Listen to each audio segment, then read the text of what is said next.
Death was closer than you think. In 1348, you didn't die because you were sick. You died because your neighbor was. You could go to sleep perfectly healthy and be dead before the sun rose. Your body covered in black boils the size of apples, bleeding from your nose and mouth, your skin turning black while you were still alive. But this is not a story about a disease.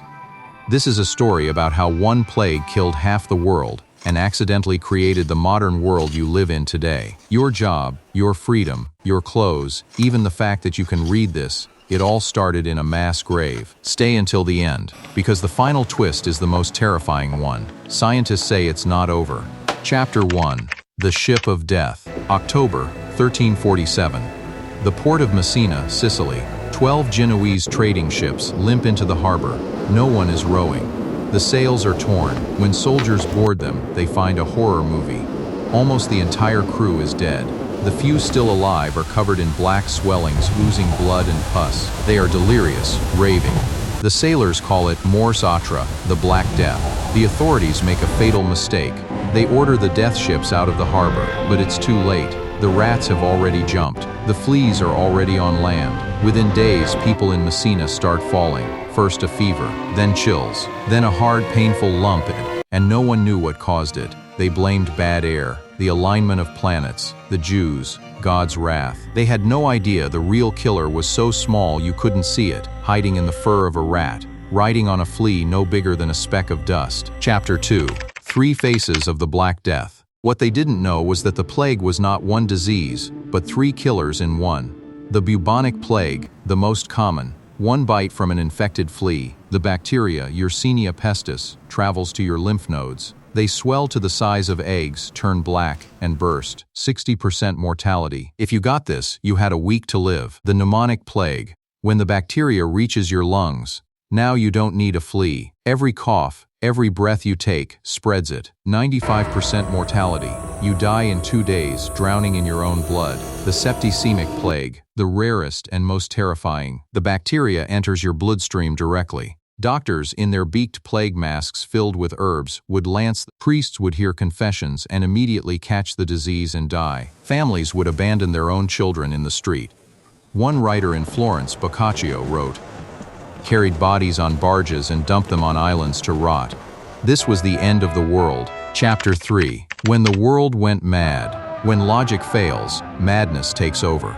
Because the church could not save them, people turned to extremes. In Germany, a cult called the Flagellants rose. Thousands of men marching from town to town, whipping themselves bloody with iron-tipped lashes, claiming they could beat the sin out of humanity and stop the plague. The Pope had to ban them. In other towns, they hunted. They decided the Jews had poisoned the wells. Entire communities, minus 2,000 people in Strasbourg alone, were burned alive in a single day. The plague didn't care. It killed the killers and the victims equally. People stopped planting crops, stopped caring for laws. One chronicle said, people behaved like animals. Once the plague passed, they would become better men. But during the plague, there was no law. But here is where the story turns. And this is why you are still watching.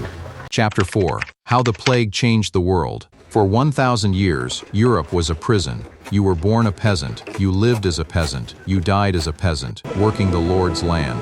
90% of people were serfs. No freedom, no money. Then the plague killed 50% to 60% of them. Suddenly, there were no workers. For the first time in history, the lords were desperate. Crops were rotting in the fields. Castles were empty. And the few surviving peasants could say something no peasant had ever said before. No. One lord would say, "Work my land." The peasant would say, "The lord down the road will pay me double." Wages tripled, quadrupled. For the first time, a common man could demand money, not just food. He could move. He could buy his freedom. The ruling class tried to stop it. England passed a law in 1351 making it illegal to ask for higher wage. No one obeyed it. The plague broke feudalism forever, and it did more.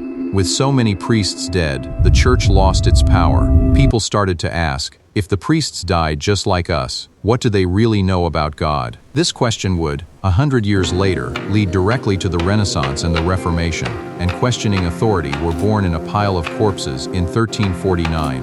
Chapter 5. The Plague Doctor's Secret. You asked about the clothing of the night. This is the most haunting image of all. The real plague doctors. Late at night, when the streets were piled with bodies, they would appear. Long black leather coat, waxed so blood and pus would slide off. A wide-brimmed hat to signify they were doctors, leather gloves, and the mask, the terrifying bird mask with a long beak, 6 inches long, stuffed with lavender, camphor, mint, and straw. They thought it would filter the miasma, the bad air. They looked like angels of death. Children thought they were demons. They would knock on a door at night, and if you opened it, you knew someone inside would die.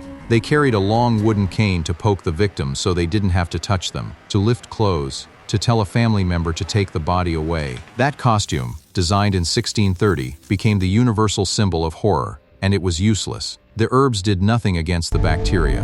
But the most chilling part is this.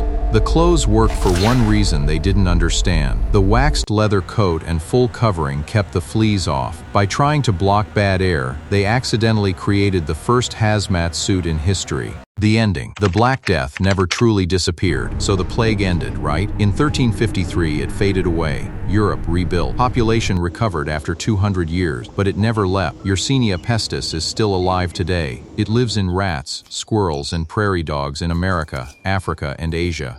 Every year, 1,000 to 3,000 people still catch the Black Death. We can treat it now with antibiotics, if we catch it in time. In 2012, scientists dug up a mass grave in London and sequenced the full DNA of the 700-year-old plague bacterium, and they discovered something terrifying. The 1348 strain is almost identical to the strain that exists today. It hasn't weakened. We have just gotten better at fighting it, for now. Scientists at the WHO have one warning. If the bacteria mutates again to become pneumonic and drug-resistant, we could see it all happen again, and it would spread not on sailing ships but on airplanes. The Black Death didn't end. It just went to sleep. And the question is, for how long?